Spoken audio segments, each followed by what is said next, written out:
Hey, good morning. Welcome to the PuckHeads. It is March 17th, and of course, we're knee-deep into the National Hockey League playoffs. And as always, Andrew McInnis is with us. And Andrew, last night we saw game 3 of the Western Conference Final between Nashville and Anaheim, and Nashville escaped on a power play goal late in the game to take a 2-1 lead in the series. And of course, that power play goal came from Roman Yossi with 2 minutes left in the game.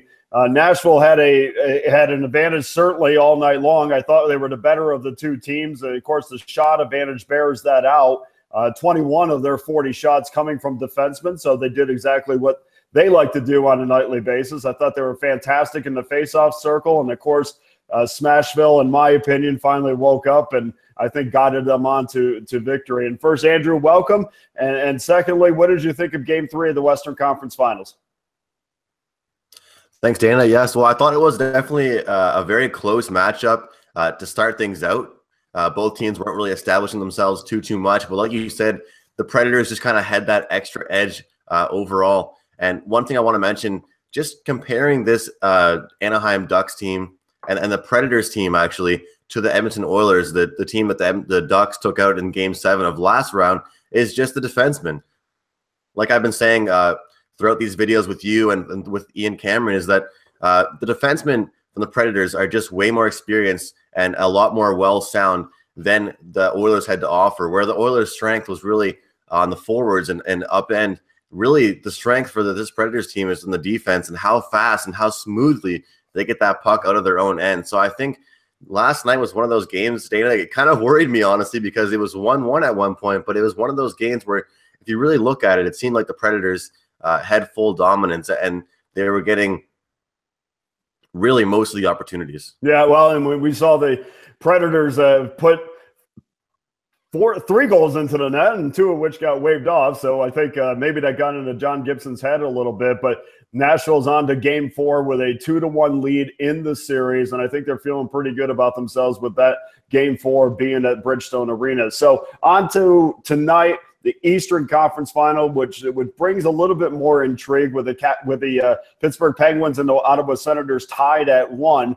I'm going already. I'm telling you my pick because it's silly if I'm going to give the Penguins as the Stanley Cup winner to not kind of go with them on an individual game basis. But you can find the Penguins at, we talked about this before the broadcast. You can find the Penguins at a pretty generous price at minus $1 or $1.23 at Matchbook. The over is 5, shaded to the over, minus $1.25. And interesting statistic that I saw this morning, Andrew, is the Pittsburgh Penguins are 8-0 when the series is tied going on the road. So I don't know what that means. I don't know how far back that could go. That probably is Lemieux's involved in that, but that's an interesting number. And I also think that you have to give Marc-Andre Fleury a lot more credit than I think people have given him, to be honest with you. I mean, I think they've made every excuse why this team can't win. And, of course, Brian Rust is now injured again, and we saw Patrick Hornquist is injured. Justin Schultz also is a question mark. But you know what? This has been going on for 2.5 months now, and injuries is just part of what the Penguins do. I still think they're the better of the two teams, and I still think that when you have Crosby and Malkin on a team, which to me is 2 of the top 10, maybe 2 best players on the planet, and then you sprinkle in a little Phil Kessel, a guy that I think that people are just completely forgetting, but probably would be your 1 or 2 guy on most teams. I still like the Penguins, and I think you're going to get a lot more shots on goal from them in Game 4, which is more what the Penguins like to do. What's your thoughts on that tonight, Andrew?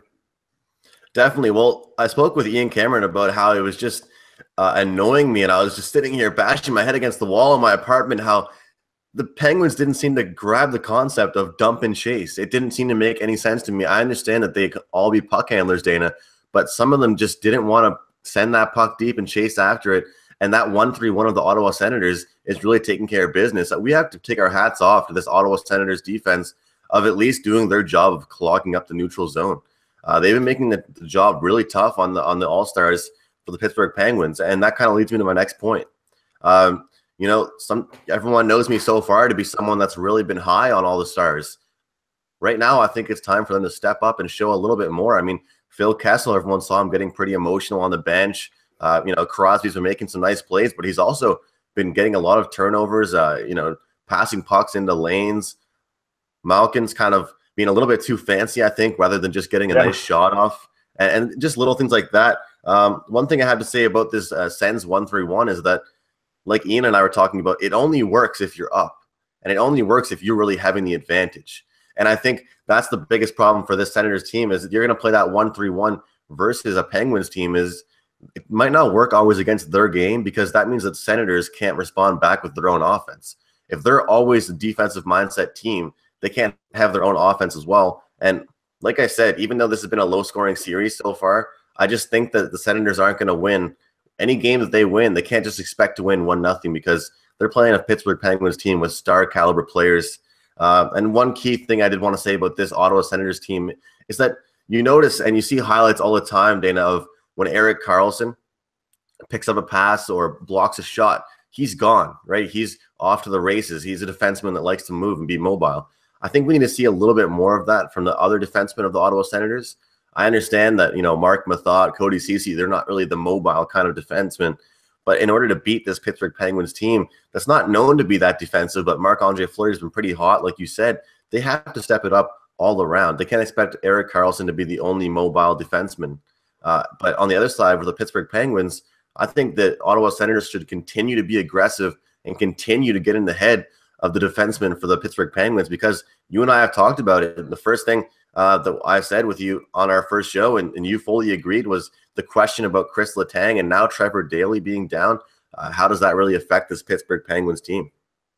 Yeah, and that's a great point about the dumping and chasing as well. I mean, most teams that play that dump and chase style actually chase, where the Ottawa Senators have no chase in them. They just rather change lines, and they seem interested from the drop of the opening puck to play a 0-0 game. I mean, and it's so odd to me because, during the regular season, we knew that they were good defensively and we knew Guy Boucher's system was played to perfection. But this was really never something that kind of came up during the regular season as a team that just was more worried about playing defense than putting the puck in the back of the net. But the fact of the matter is, to me, Andrew, let's face it, they had a great draw.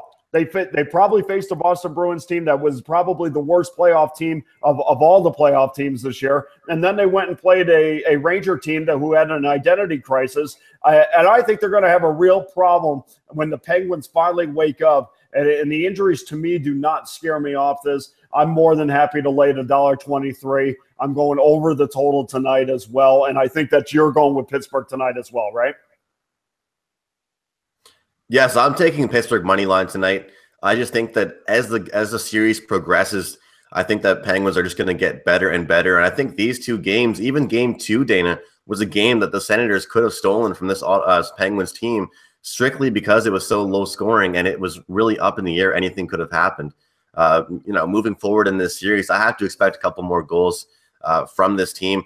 I'm not going to pull any triggers on any totals pick just because the goaltending has been so great and it's been so up in the air, really, as far as goal scoring and who's been producing. Same thing last night with the Predators series. I really wanted to pull the trigger on the under after a huge goal scoring previous game, but I just couldn't do it. Just strictly on the fact that I thought the Predators were going to have more of an outburst game. I was on the over 2.5 team total for the Predators. Got burnt off that after they just won, with 2 goals. But hey, you can't always win them all. Okay. All right. So there you have it. I'm on the Penguins. You're on the Penguins. I'm going to throw in the over as well tonight. And we're going to cross our fingers. We're going to cash some tickets again. As always, go to SBR Odds every single day to get the absolute best odds because shopping for the best number is going to only increase your bankroll. Also, get to SBR every day for my daily write-up last night. Again, another winner. Nashville crushed it against Anaheim, so we cashed that big ticket as well. And we definitely appreciate you watching the Puckheads. Andrew and I will be back again previewing Saturday's games. And until then, cash those tickets, and thanks for watching. Hey guys, thanks for tuning in to our channel. Now we've put a lot of work into producing all these free videos, so please help us out and keep all our content free for you forever by simply liking, sharing, commenting, and subscribing. Now, not to mention, a visit to our industry-leading website will warm the hearts of all our SBR employees, especially myself. Now, the links are over there to the left, so do check those out. Thanks for watching.